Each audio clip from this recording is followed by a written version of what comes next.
video, I'm going to talk to you about the COVID experience and children returning to nursery and school. My name is Sian Barnett and I'm a clinical psychologist. This means that I talk to children, their families, as well as school and nursery staff about how they are, any difficulties and challenges they're facing, but also what they like and think is going well. I manage the Islington Child and Adolescent Mental Health, or CAMS in Schools team with Joe Hickey, and the Early Years team with Andia Papadopoulou, as well as the Children's Centre and Parenting Groups teams. Andia and Joe are both clinical psychologists too. In talking about COVID and school, I won't talk about the practical issues around safety. I'll leave that to schools, the scientific and medical community, and the government. I'll focus on some thoughts that my team and I have about the experience of COVID and the impact that going back to school, in the context of COVID, might have on children and families. There are also some behaviours we think that parents and nursery or school staff might see and that would be helpful to consider. First of all, everyone's experience is different. I want to acknowledge the huge impact that COVID has had on the lives of so many people, not just in this borough or country, but all over the world. No one thought that an illness would lead to us having to change the way that we live our lives so suddenly, separate us from loved ones and create so much uncertainty and challenge. It's therefore not surprising that many adults and children might feel a mixture of and changing emotions at this strange time. A wise person reflected that we're perhaps all in a similar storm, but the reality is many people will have felt closer to the eye of that storm, depending on how COVID has affected them and the people around them. The storm will feel different to you depending on whether you've been ill or you know someone that's been ill or shielding, if you're worried about loved ones or have been sadly bereaved by this illness, whether you work or not and where, for instance if you're working in a hospital or if you or a partner has lost your job. It will depend on your past experiences, mental and physical health, your family relationships, the age and developmental stage and needs of your children, and these factors, as well as you experiencing them, are also likely to affect your children. I also think that we need to consider that we're in different boats in this storm. The boat may be bigger or smaller with less or more facilities and outdoor space. Some people are in their boat alone, whilst others have a large family in there with them. How that boat feels will depend a lot on how it's tossed about in the COVID storm. What impact it's had on your employment, finances and support system inside and outside the boat. We know that some people are working full-time from home, others are still going into work, and some people are not able to do their jobs at home or don't work. Everyone who has children is trying to provide care and some education to their children. Teachers are also often parents, and they're affected by the same events and experiences as the rest of us. They're trying to find a way to teach children remotely and get them back into the classroom. On top of this, many parents will be understandably worried and confused by the advice around returning to school and may be concerned about safety. Many of you will be thinking about how to talk to your children about COVID and about nursery or school. Parents, please look after yourselves. Some of you as parents will be happy to stay at home together with your children, seeing how your children are enjoying additional parent time and attention, which we know can help children to grow and develop. However, many of you and many of your children might be bored, frustrated, concerned about missing out on learning, cooped up, worried or anxious about the present or future.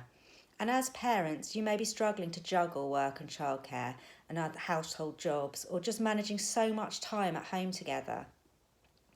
It's important to be kind to yourself, whatever mixture of thoughts and feelings you're experiencing. There are no wrong thoughts or feelings. Try to look after yourself as a parent, talk to other parents or friends and family if you can, share your worries and concerns and practice some self-care even if you can only carve out a few minutes for yourself during the day. Try doing one thing that's just for you. If you can do more, great. Looking after yourself is like putting your own oxygen mask on first on a plane. You have to look after yourself to be able to look after your children. So don't put yourself last. And if you need additional help, please give yourself permission to access it. Find out about your child's experiences and what your child is thinking or feeling. Like you, your children will have had different experiences depending on their school year. They may have missed out on or be worried about missing endings and rites of passage, moving from nursery to school or from primary to secondary school. If they were due to take exams and then celebrate with friends, They may be very sad and feel like they've missed out on something that they were working towards for years and looking forward to, that they can't get back. They may feel relieved but experiencing an anticlimax and worry about what it means for their future. School staff will be thinking carefully about how to mark changes, endings, and new beginnings for these pupils. It's important to talk to your children about how they're feeling. There are no right or wrong thoughts or feelings for your children either. We try to help children to recognise and understand different feelings and then learn ways to cope with difficult feelings with adult help. Particularly with young children, but also with older children, you might wonder about their feelings. If you ask and they can't or won't tell you, try guessing from the situation, their facial expressions and behaviour. You could say something like, "It sounds like you might be feeling really sad because you're missing your friends. I know it's really hard for you that you can't see them at the moment, and I'm really sorry about that. You look like you might be worried when I mention school. Do you want to talk about it? What's on your mind?" You can use stories, puppets, teddies and toys to help younger children express and talk about their feelings. Play is how young children make sense of their world, so sit down on the floor with them and let them tell you what to do and how to do it, and just describe what you see them doing without interfering or asking questions, a bit like being a sports commentator. You can model talking about your own feelings too, and some problem solving or ways of managing. It's best not to overshare your feelings with your children, but you might say, "I'm having a bit of a difficult day. I'm feeling a bit bored with staying at home all the time, or I'm a bit frustrated with this task. I think it might be a good idea to go out for a walk and get some fresh air. Or what do you think I could try?" Praise children for naming their feelings or coming up with good ways to manage boredom, frustration, or for calming down. Praise them for carrying on with a difficult piece of work. It's the effort, not the end result, that counts. With older children and teenagers, make yourself available to talk. Text them if they find it easier to start a conversation that way. Give them space, but remember they still need you even if they might tell you otherwise. Meal times, walks and bedtime can be a good time to spend together and listen. Start to prepare your child for the changes to come. If your child is in nursery or one of the year groups returning to school, it will be important to start to prepare them. If you're taking your child back to school, try to show them that you're positive about their return. Stay calm and be enthusiastic. Most children and adults need time to adjust to a change in their routine. Start to talk to them about school. What do they remember? What have they missed?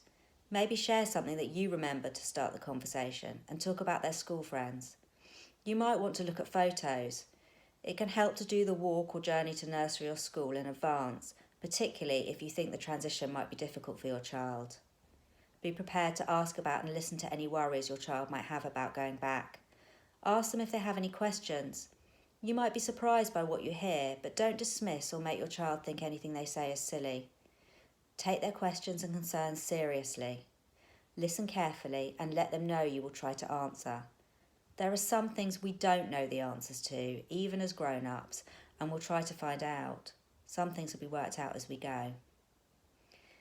Some children might worry about leaving you, the work they've missed, or how many times they may be asked to wash their hands, about catching the virus or family getting ill.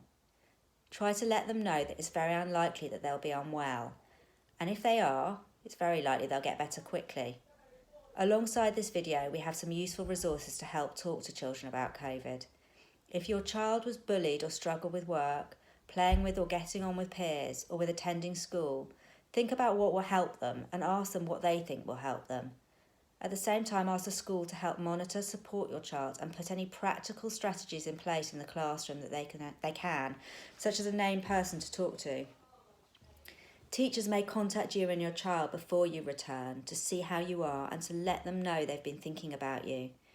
If they can't do this, they'll let your child know when they see them that they've been thinking about them and are really glad to have them back in school. Some children may be tearful, have tantrums, or show an increase in aggressive or oppositional behaviour. They may become very quiet and withdrawn, or appear very anxious and even refuse to go back to school. Other children may regress to an earlier developmental stage, so a child may be more fearful of separation from you, seem more childish than their years, and cling or cry and start wetting again once toilet trained. For most children, this will be a temporary reaction to the uncertainty and change in their routine. They'll benefit from a patient approach at home and in school, from quality time and parental attention, love and understanding about how difficult it is, as well as clear routines, rules and expectations from you. It can be really hard as a parent if your child is distressed, so plan and talk about it in advance. Take gradual steps if necessary, and if your child needs an extra incentive to help manage the transition, consider using a system of no-cost or low-cost rewards to encourage them.